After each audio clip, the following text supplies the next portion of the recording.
Bonjour à tous. Donc là, j'ai remarqué depuis le début que je vous fais les vidéos, que je vous fais tout le temps la même séquence au départ. Donc je voulais vous faire une vidéo à part avec les règles de base.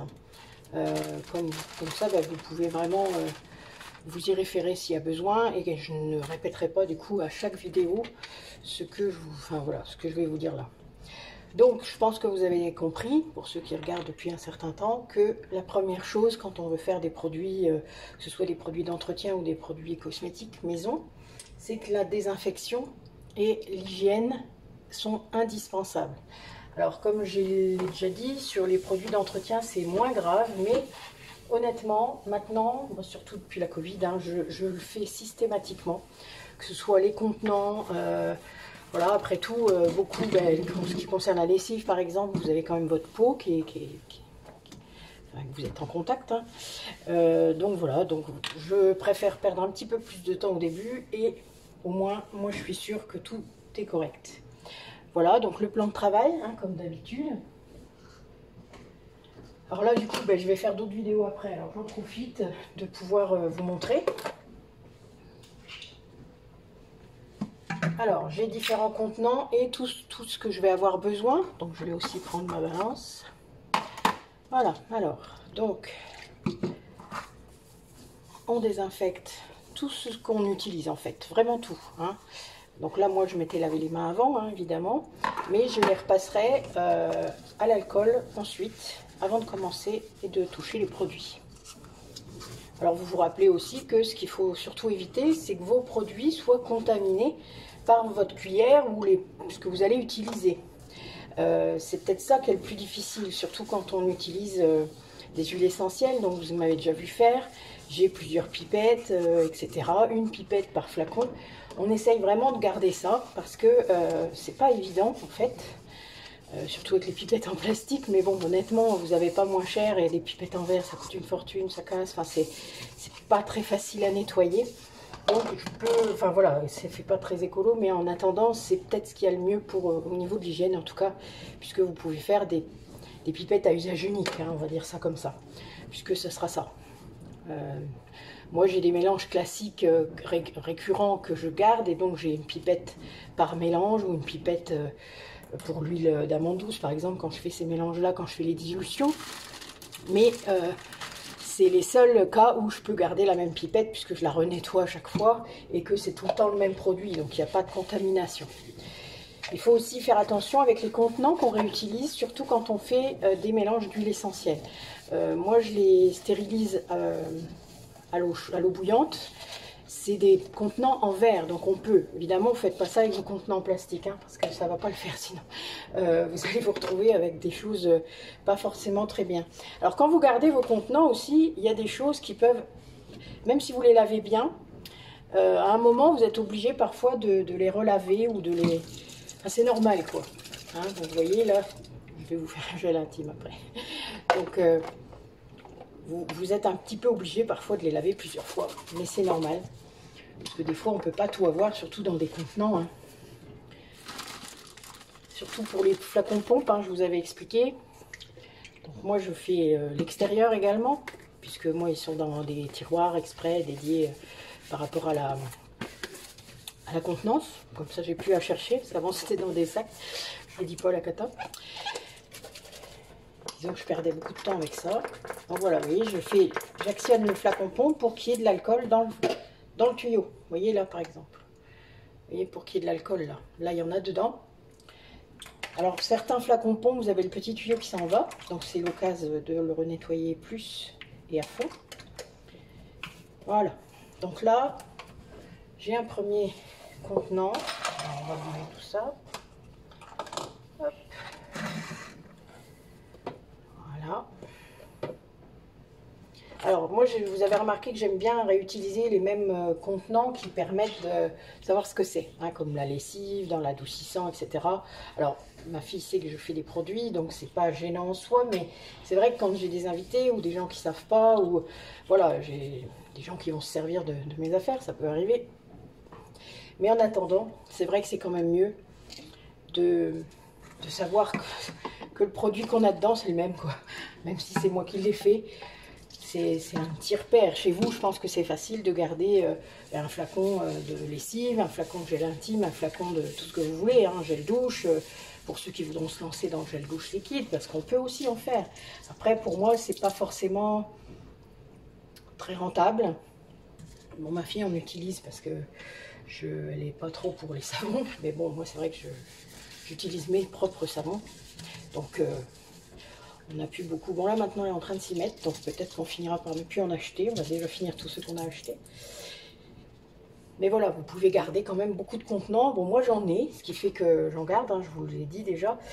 Mais ça permet quand même d'avoir un certain nombre de contenants adaptés à certains produits quand on m'en réclame. Voilà. Donc vous voyez, la désinfection, donc là, ce que je vous disais tout à l'heure, je refais mes mains. Voilà, donc entre les doigts, il faut faire attention. Les ongles aussi, donc moi mes ongles sont courts puisque, enfin, pas toujours tous, mais bon, ils sont courts parce que je masse, donc je n'ai pas de grands ongles. C'est le but, je ne vais pas arracher la peau des gens. Donc voilà, donc avoir les ongles propres, hein, évidemment, c'est indispensable. Les bactéries aiment bien se nicher sous les ongles. Et puis avoir vraiment votre espace, même si dans votre cuisine, vous voyez, là il y a des choses qui ne vont pas toucher mes produits, mais avoir un espace, même petit, où c'est bien désinfecté. Pareil, si vous faites chauffer, votre contenant, vous ferez l'extérieur aussi. Hein, tout ce qui va aller au bain-marie, par exemple, vous m'avez vu faire déjà plusieurs fois, vous faites l'extérieur. Comme ça, l'eau qui touche n'est pas non plus, ça risque pas de contaminer. Parce que vous savez, des fois, quand vous faites chauffer quelque chose, eh bien, ça va cliffer dedans. Ça peut arriver, surtout quand c'est des petits ramequins, hein, vous avez vu en aluminium, que je mets dessus, enfin voilà, il y en a plusieurs des fois dans mon bain-marie, eh bien c'est pas évident des fois que ça cliffe pas, voilà. Donc on fait bien attention, on surveille parce que des fois ça peut rater, hein, faut le savoir, ça m'est déjà arrivé, des crèmes souvent, enfin bon voilà, il y a des choses qui font que ça part un peu en cacahuète parfois. Vous voyez là, regardez, je parle et je fais n'importe quoi, des fois ça peut pas tenir. Et donc voilà, pareil aussi, vous m'avez peut-être vu faire la chantilly de savon où j'ai mis mon contenant dans le congélateur. Donc là pareil, on fait très attention également, même si on laisse ouvert. Bon, le congélateur, l'avantage c'est que ça endort la bactérie, donc ça ne va pas non plus se contaminer comme ça très vite. Et dans tous ces mélanges-là que je fais, de toute manière, je mets du conservateur, du Cosgar, je vous en reparlerai quand je ferai ces mélanges-là. Mais voilà, ça permet quand même qu'il y ait une certaine... que votre produit puisse durer un certain temps. Hein. Bon, moi les crèmes par exemple comme ça, je les garde au frigo. Donc là j'en ai une par exemple qui est entamée depuis plus de 3 mois et ça pose absolument aucun souci. Il faut vraiment juste faire attention à à la façon dont on le fait, enfin tout le processus en fait, de A à Z. Voilà, c'est ça qui est difficile. On fait des erreurs au début, c'est normal. Moi je me suis plantée plusieurs fois. Après ça n'a jamais entraîné comment dire, d'inflammation, de plein de choses, c'est pas ça, c'est juste que voilà, faut faire attention. Moi j'en fais aussi pour les autres, hein, donc c'est aussi venu de là que je suis devenue vraiment très pointilleuse sur cette façon de faire. Et puis depuis la Covid évidemment encore plus, c'est indispensable de respecter cette hygiène. Voilà, donc je voulais juste vous faire cette petite vidéo sur les règles de base pour le faire. Un autre conseil également, si vous trouvez des recettes sur internet, et il y en a plein, essayez d'en prendre plusieurs et essayez de comprendre, c'est-à-dire essayez d'aller chercher des infos sur les produits dont on vous parle.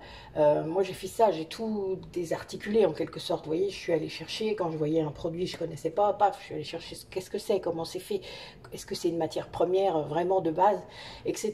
Donc mes produits d'entretien, ils sont réellement faits comme ça, puisqu'il y a du bicarbonate, du percarbonate, des cristaux de soude, enfin voilà, vous voyez, moi je dois avoir 5 ingrédients en gros, avec le vinaigre blanc et puis le savon noir.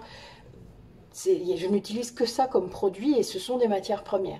Après, le plus difficile, c'est de les trouver en local. Donc pour moi, c'est vraiment ça le prochain défi, c'est de réussir à trouver mes produits de base en local. Si vous avez des idées, n'hésitez pas. Mais en attendant, voilà, pour l'instant, je fais comme je peux, on va dire, au niveau des fournisseurs. J'en ai quelques-uns, j'apprécie et pour l'instant, ça me convient. Ça ne durera peut-être pas, j'en sais rien, mais en tout cas, disons que pour l'instant, ça va être comme ça. Si j'ai d'autres possibilités, je les prendrai parce que le but, c'est quand même qu'on puisse être autonome Moi, c'est vraiment ça. Donc, c'est aussi pour ça que j'ai fait plante, je plante et que je récolte les plantes, enfin les fleurs, etc. dont je peux me servir pour faire mes propres produits. Parce que déjà, ça coûte une fortune, donc le but, c'est quand même de réduire le coût. Moi, ça a été ça la première chose. Un simple exemple. J'utilisais avant du maquillage comme de la poudre libre ou de la poudre compacte. Vous voyez, je pense qu'il y a beaucoup de femmes qui utilisent ça pour cacher la misère, comme on dit, vous savez.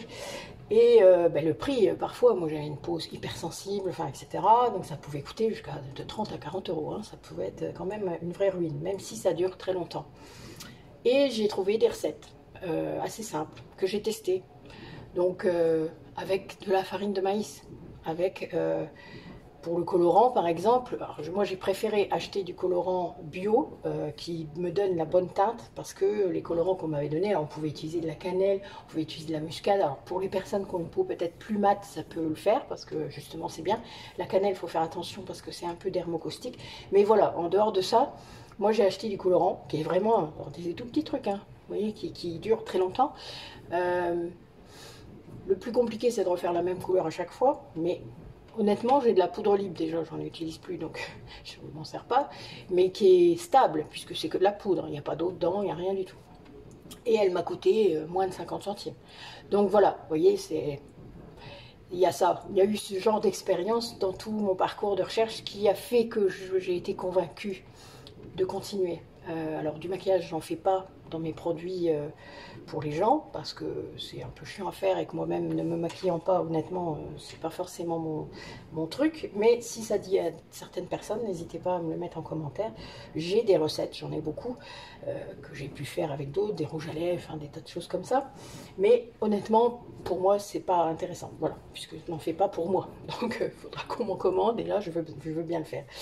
Voilà, ben, écoutez, c'était juste pour ça. Donc, soyez bien prudents, bien attentifs. Si vous avez des questions, n'hésitez pas à revenir vers moi. Et puis, si vous voulez aussi mes catalogues, n'hésitez pas également à revenir vers moi. Ben, écoutez, à bientôt, bonne journée.